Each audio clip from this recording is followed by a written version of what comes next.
Hello and welcome to another short drawing lesson. This week I've got something a little bit different. I've been trying to work out how to go from the side views that we've been doing to more sort of things like perspective views of cars and things.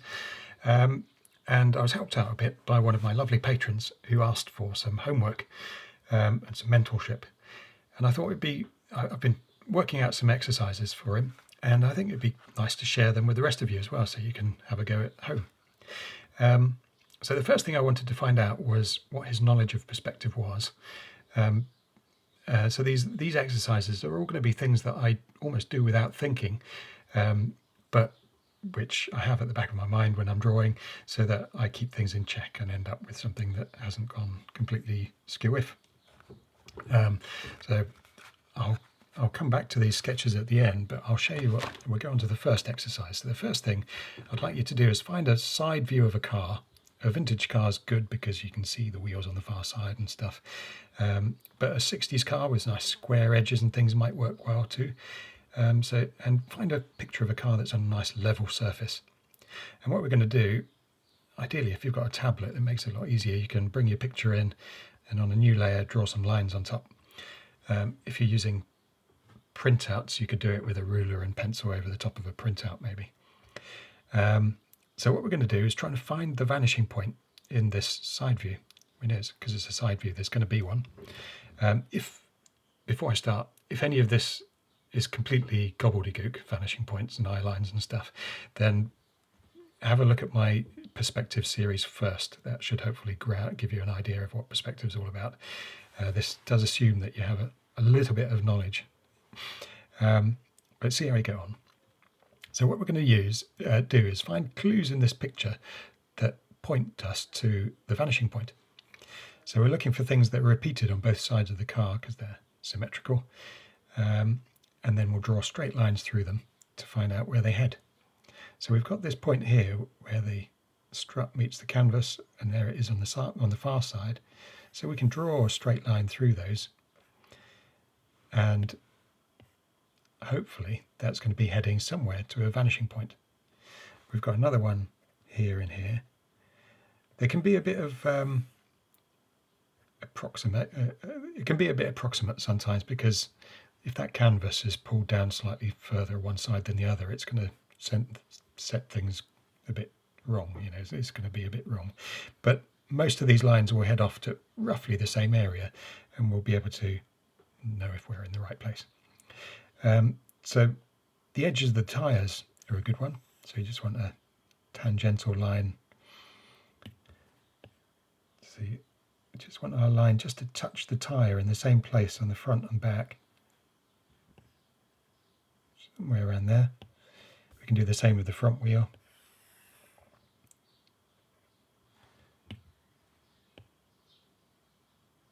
It's close. And maybe the tops of the lights. So those ones, they don't quite sit perfectly. Oh no, just comes, there it is touching the light. So yeah, so we can say fairly confidently that our vanishing point is here. So anything horizontal on the car would all head to that point. And also imaginary lines like the center lines of the wheels, which are quite useful for constructing ellipses, going through the centres there, which is where the axle would be. That's all going to head to that point there, that imaginary vanishing point. And the other thing we can discern from knowing where the vanishing point is a horizontal line at that point. Going through it is our eye line. So this is the height of the eyes of the viewer. So in this case, you can see I was sitting on the ground. That's why my eyes are only coming up to the height of the tops of the wheels there. So usually in a sketching situation, I'd put the eye line in first because I know where my eyes are. And I know that once I've got that line, my vanishing point is going to be sat somewhere on it. So that's usually, we do it the other way around. That makes more sense. But in this situation, we're reverse engineering it and ending up with the eye line last. So I hope that makes sense. If it does, if it doesn't, try a few more. And if it does, we'll move on to the next one, which is a 3/4 view. So now you've got two vanishing points to think about. So we've got all of these things like the centres of the wheels, the bottoms of the wheels, maybe this running board, this top edge of the cockpit area. All of those head off to a vanishing point too. They're all kind of horizontal lines. So you can see how, if you get them right, they nicely fan out and look to be heading to the same place, although that place is way, way, way off to the side. At the front of the car, we've got these nice struts here, and we've got things like the headlights, the lights on the wings, the tips of the wings. We've got the axle line going through there. Those are all really good clues to construct a bit of a grid. And of course, the top of the windscreen is a really good one. So again, you can see they all fan nicely. We haven't got one random line that's just, that's just heading off in a crazy angle, which would give you cause for thought to work out why that is. These are all nicely fanning out, so they're obviously heading to a similar point way, way off to the left. And again, we can work out our eye line. So you can see there's the horizontal line level with my eyes. Now I'm stood and I'm a bit taller than the top of the windscreen on a Bentley. So that's your next one. If you're happy with that, you can move on to some maybe more extreme examples. So I've got this one here, which is a car almost coming straight at you. So it's not quite a front view. In this case, we've got these nice struts again, which we can use in the front tyres. But you can see when I put the guides in that they almost don't converge at all. That's because it's nearly a front view. If it was a front view, they'd just be horizontal, but they're not quite. They're just ever so slightly raising and tapering off to a point way, way on the other side of my room. The other vanishing point is a little bit easier. We've got the bottoms of the wheels, tops of the wheels, centres of the wheels. The chassis rails are quite nice on this one to use as a guide.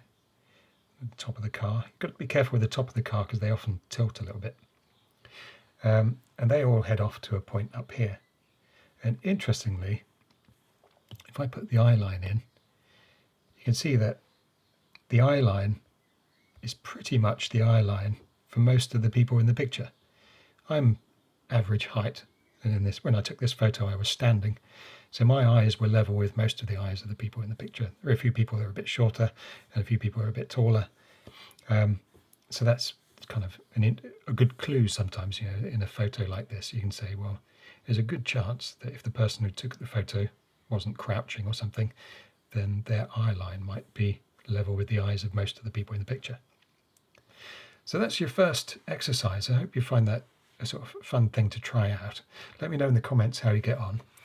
As I say, when I'm sketching from life, that's one of the main things I'm thinking about in the back of my head is these sketches were done on the beach at the weekend, so the horizon actually doubled up as my eye line.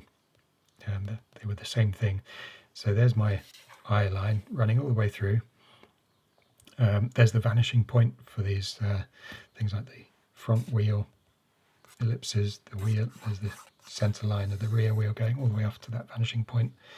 I used it to work out the tilt of the roof, the tilt of the rear windows, anything really, the size of the wheel in the back wheel. Once you've got your front wheel, if you draw a tangential line both sides of it, you know the space in which the back wheel needs to fit into. So as I say, they're kind of things that you do without thinking after a while. So here's a nice series of parallel lines that all just taper off to a point far off on the left. It's not on the page anymore, but I know that they all need to just taper nicely, be evenly spread rather than have one that's just going off at doing its own thing. Same thing there. So that's your first lesson. Let me know in the comments how you got on. Otherwise, have a fantastic week, and I'll work on lesson number 2.